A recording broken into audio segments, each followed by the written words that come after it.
ভোলার তজুমুদ্দিনে বিএনপির ত্রিবার্ষিক সম্মেলনকে কেন্দ্র করে ব্যাপক সংঘর্ষ, আহত 1-0। ভোলা প্রতিনিধি। ভোলার তজুমুদ্দিন উপজেলায় বিএনপির ত্রিবার্ষিক সম্মেলনকে কেন্দ্র করে শনিবার তারিখ দিন বিকেলে দুই গ্রুপের মধ্যে ব্যাপক সংঘর্ষের ঘটনা ঘটেছে। এই সংঘর্ষে অন্তত 1-0 জন নেতাকর্মী আহত হয়েছেন বলে স্থানীয় সূত্রে জানা গেছে। প্রত্যক্ষদর্শীরা জানান, সম্মেলন শুরু হওয়ার আগ মুহূর্তে উপজেলা বিএনপির সভাপতি ও সাধারণ সম্পাদক পদ নিয়ে দ্বন্দ্বে দুই পক্ষের মধ্যে উত্তেজনা সৃষ্টি হয়। এক পর্যায়ে কথা কাটাকাটির জেরে সংঘর্ষে রূপ নেয়। লাঠিসোঁটা ও ইটপাটকেল নিয়ে একে অপরের উপর হামলা চালানো হয়। আহতদের মধ্যে কয়েকজনকে তজুমুদ্দিন উপজেলা স্বাস্থ্য কমপ্লেক্সে ভর্তি করা হয়েছে এবং গুরুতর আহত 3 জনকে ভোলা সদর হাসপাতালে পাঠানো হয়েছে। সংঘর্ষের খবর পেয়ে পুলিশ ঘটনাস্থলে পৌঁছে পরিস্থিতি নিয়ন্ত্রণে আনে। এলাকায় অতিরিক্ত পুলিশ মোতায়েন করা হয়েছে এবং পরিস্থিতি বর্তমানে শান্ত রয়েছে।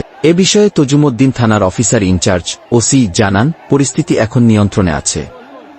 ঘটনার সঙ্গে জড়িতদের চিহ্নিত করে আইনানুগ ব্যবস্থা নেওয়া হবে। বিএনপির স্থানীয় নেতারা এই ঘটনার জন্য প্রতিপক্ষ গ্রুপকে দায়ী করেছেন এবং সংগঠনের ভাবমূর্তি ক্ষুণ্ণ করার চেষ্টার অভিযোগ তুলেছেন। তবে এ বিষয়ে জেলা পর্যায়ে কোনো আনুষ্ঠানিক প্রতিক্রিয়া জানানো হয়নি। উল্লেখ্য, দীর্ঘদিন পর অনুষ্ঠিত এই ত্রিবার্ষিক সম্মেলন